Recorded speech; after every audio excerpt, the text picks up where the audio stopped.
Тогда слово для выступления предоставляется представителю Министерства юстиции Мамытханову Шеремкулу Замирбекович.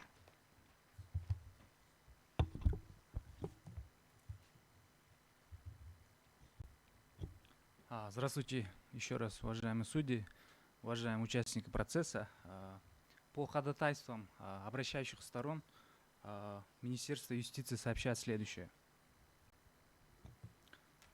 Статьей 58 Конституции Кыргызской Республики установлено, что каждый осужденный имеет право на рассмотрение его дела вышестоящим судом в соответствии с законом.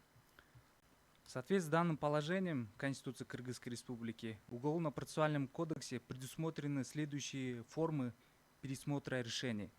Первое – это в суде второй инстанции в апелляционном порядке. Второе – в суде кассационной инстанции. И третье – это возобновление дел по новым и вновь открывшимся обстоятельствам. Уважаемые судьи, в частности, возобновление дел по новым и вновь открывшимся обстоятельствам это одна из исключительных стадий уголовного процесса с особым процессуальным порядком выявления, устранения допущенных при рассмотрении уголовного дела судебных ошибок, связанных с тем, что при разрешении дела по существу суду не были известны обстоятельства, которые могли повлиять на ее выводы, либо они появились после разрешения дела. Институт возобновления дел по новым и вновь открывшимся обстоятельствам основан в соответствии с Международным пактом о гражданских и политических правах, согласно которому пересмотр окончательных решений судов должен иметь место, если какое-либо новое и вновь обнаруженное обстоятельство неоспоримо доказывает наличие судебной ошибки. Уважаемые судьи, если вкратце остановиться на позиции Министерства юстиции, то мы хотели бы отметить то, что в соответствии с пунктом 1 части 1 статьи 455 УПК установлено, что суд, рассмотрев ходатайство о возобновлении дела, выносит решение об удовлетворении ходатайства о возобновлении дела по вновь открывшимся обстоятельствам, предусмотренным только пунктом 4 части 3 статьи 451 и передачи дела прокурору для организации досудебного производства.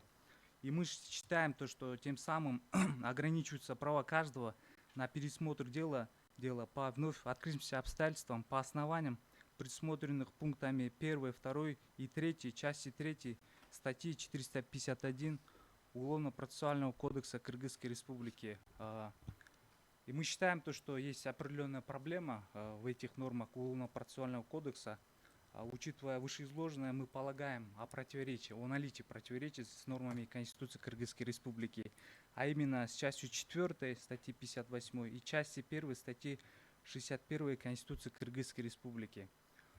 Также в порядке информации хотелось бы отметить то, что так же как представитель Верховного суда отметила, в рамках законодательной инициативы Верховного суда Кыргызской Республики ими был инициирован соответствующий проект закона, который по нашим данным в настоящее время находится на рассмотрении парламента Кыргызской Республики, который вообще логика направлена на устранение вот этих возникших проблем. И у меня и все. Если есть вопросы, готов я ответить. Ну, законопроект не находится на рассмотрении, не находится. У меня нет вопросов. По нашим данным, я имею в виду. Ну как это Министерство юстиции не может об этом знать? Вот я поэтому вам делаю замечание. Вы заявляете такую серьезную вещь, потому что данное дело было приостановлено именно по этой причине, что законопроект находился на рассмотрении парламента. И Конституционный суд, тоже проявляя сдержанность, приостановил данное производство для того, чтобы законодателям были разрешена эта ситуация. А вы официальный представитель Министерства юстиции, да? И вы заявляете о том, что данный законопроект находится. Мы же тоже проверяли этот вопрос, и в данном случае этот законопроект не находится на рассмотрении Джор Кенеш. Поэтому-то и дело было возобновлено, и вы должны были об этом знать. Поэтому Конституционный суд приступил к рассмотрению по существу. Так, обращаясь сторона, у вас есть вопросы? Нет вопросов. Нет вопросов. Нет вопросов. Нет вопросов. Вопросов нет. Самат Кыштобекович, у вас есть вопрос? Вопросов нет. Уважаемые судьи, есть вопросы? Присаживайтесь. Спасибо.